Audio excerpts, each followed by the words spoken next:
नमस्कार प्रिय साथियों, स्वागत है आपका Fly to High online coaching में।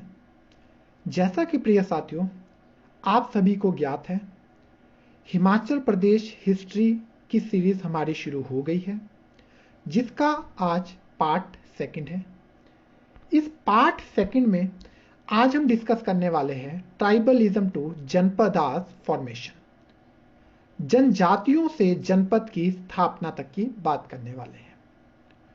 तो दोस्तों, जनजातियों से जनपद की स्थापना तक इस बात को समझने के लिए सबसे पहले हमें 3 वर्ड प्रॉब्लम को समझना होगा, 3 शब्दों को समझना होगा।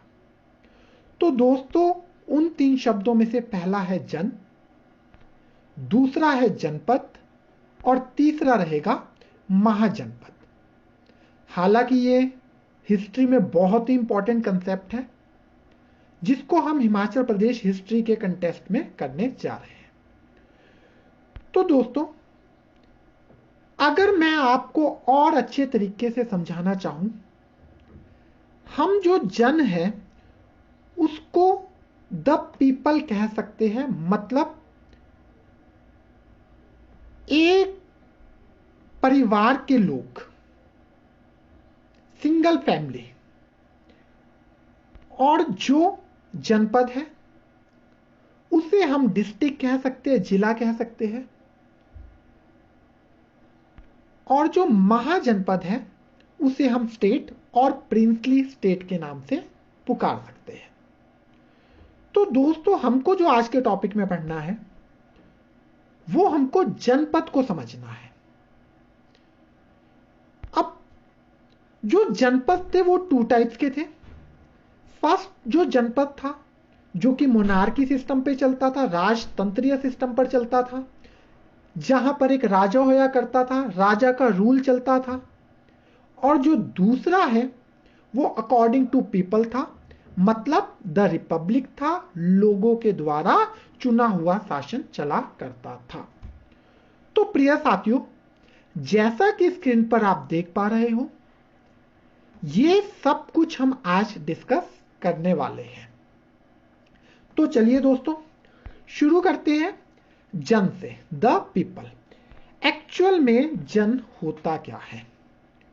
तो दोस्तों, यदि वैदिक काल की बात की जाए, वैदिक पीरियड की बात की जाए, लगभग आज से 3300-3400 साल पहले की यदि बात की जाए, तो उस दौरान में जो लोग हुए हैं वो अपने आप को किसी ना किसी पूर्वज विशेष का व्यक्ति माना करते थे। मतलब वो अपने आप को किसी एक फैमिली के साथ जोड़ा करते थे और वो ही फैमिली फर्दर चलती आ रही थी। और अगर ऋग्वेदिक के अनुसार मैं बात करूं तो उनके पास कोई भी एक परमानेंट स्टेट नहीं था। अब अगर दोस्तों बात की जाए जनपद की, डिस्ट्रिक्ट की, तो जो बहुत सारे जन लोग होया करते थे, बहुत डिफर फैमिलीज, जिनके लेकिन ब्लड रिलेशन नहीं हुआ करते थे, बहुत सारी फैमिली जब एक साथ मिलकर रहा करती थी, तो उससे ही बना करता था डिस्ट्रिक्ट। अब डिस्ट्रिक्ट तो तब बनेगा जब जन लोग एक परमानेंट स्टेट में रहना शुरू करेंगे। अब परमानेंट स्टेट में तो वो व्यक्ति रहेगा जो एग्रीकल्चर करेगा। तो आइए दोस्तों आगे समझने की कोशिश करते हैं। जो दार्शनिक समय था, जो फिलोसफिकल पीरियड था, उसी को कहीं ना कहीं हम जनपद पीरियड के रूप में देखते हैं। जब डिस्ट्रिक्ट आपस में मिलने शुरू हुए, आपस में जुड़ने शुरू हुए और धीरे धीरे धीरे धीरे ये पूरे भारतवर्ष में फैलने शुरू हो गए। अब दोस्तों बात की जाए तो ये जो डिस्ट्रिक्ट अलग अलग फैल रहे थे, इनका जो राजनीतिक, पॉलिटिकल, कल्चरल, सांस्कृतिक और इकोनॉमिकली मतलब आर्थिक, इन निश्चित रूप से ये सभी एक साथ जुड़े हुए थे, ऑर्गेनाइजेशंस में जुड़े हुए थे, और इनमें एक अटैचमेंट थी जो कि अपनी मातृभूमि के साथ एक मातृभाव को प्रकट करती थी। ये लोगों में ये सब कुछ हमको देखने को मिलता था। अब अगर महाजनपद की बात की जाए तो दोस्तों, महाजनपद जब ये सारे डिस्ट्रिक्ट आपस में मिल गए तो एक बड़ा डिस्ट्रिक्ट बना, जिनमें कल्चरल एक्सचेंज स्टार्ट हुआ, सांस्कृतिक आदान प्रदान शुरू हुआ।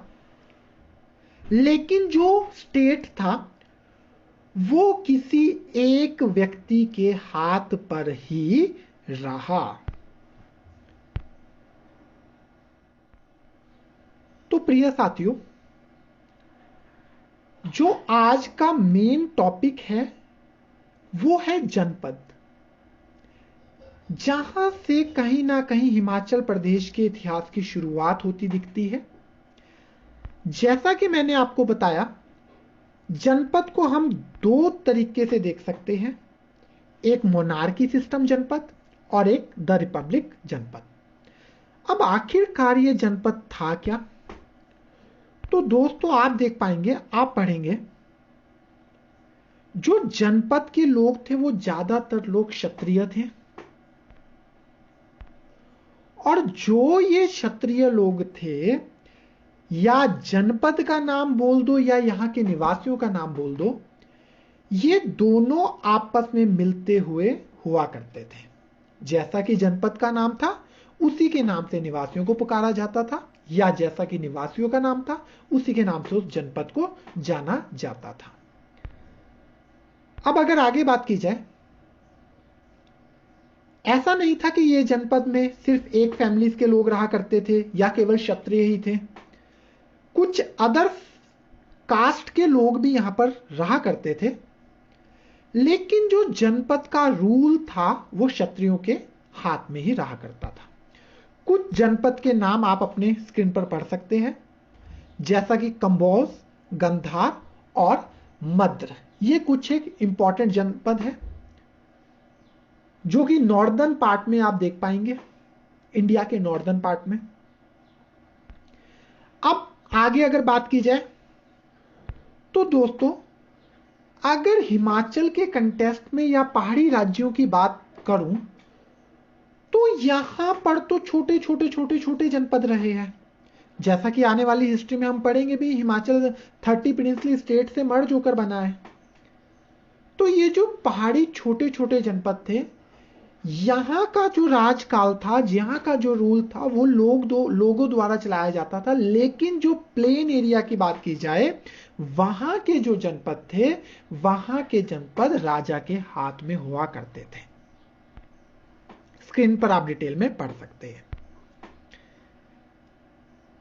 अब एक जनपद की जो बाउंड्री हुआ करती थी, एक जनपद को दूसरे जनपद से जो अलग किया जाता था, तो वो बाउंड्री सिस्टम कुछ ऐसा चलता था।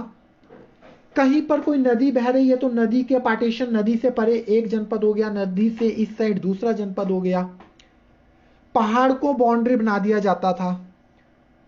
तो ऐसी चीजें जनपद की बाउंड्री को क्लियर किया करती थी। जैसा कि आप पढ़ पा रहे हैं, ये अपने आप में इंडिपेंडेंट राज्य हुआ करते थे, कोई इस पर किसी का रूल नहीं था। और ये जनपद लोग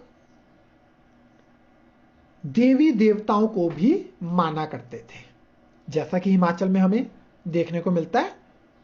और लगभग सभी की भाषा एक जैसी ही हुआ करती थी।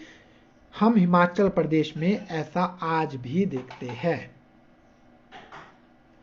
अब ऐसा नहीं है कि इनके बीच में लड़ाई झगड़ा नहीं होता था, लड़ाई झगड़ा भी हुआ करता था, लेकिन कभी भी एक जनपद जो था वो दूसरे को कंप्लीटली डिस्ट्रॉयड नहीं किया करता था। मन मुटाव हुआ करता था, लेकिन बाद में ये जनपद एक ही नजर आया करते थे। तो अगर आगे बढ़ा जाए दोस्तों, अगर पौराणिक काल की बात की जाए, पुराणों के अकॉर्डिंगली यदि बात की जाए, तो उस दौरान में हम 7 इंपॉर्टेंट जनपद को देखते हैं। हालांकि 175 के आसपास जनपद हुए हैं, उसमें से 7 इंपॉर्टेंट जनपद है, जैसा कि फर्स्ट आप अपनी स्क्रीन में पढ़ोगे। मध्य है, प्राच्य है, उदीच्या है, दक्षिणापथ है, अपरांत है, विंध्यपृष्ठ है और 7वां पर्वत है। ये कुछ 7 इंपॉर्टेंट जनपद हुए हैं, जिससे हम हिमाचल के इतिहास को समझने का प्रयास करेंगे। पाणिनि के कार्यकाल की अगर बात की जाए, जो कि 5th सेंचुरी से पहले की बात है, ये जितने भी जनपद थे, ये सभी जनपद डेवलप हो चुके थे, इनका विकास हो चुका था। तो दोस्तों, ये कुछ जनपद हैं जिनको हमें समझकर चलना है। आगे बात करते हैं।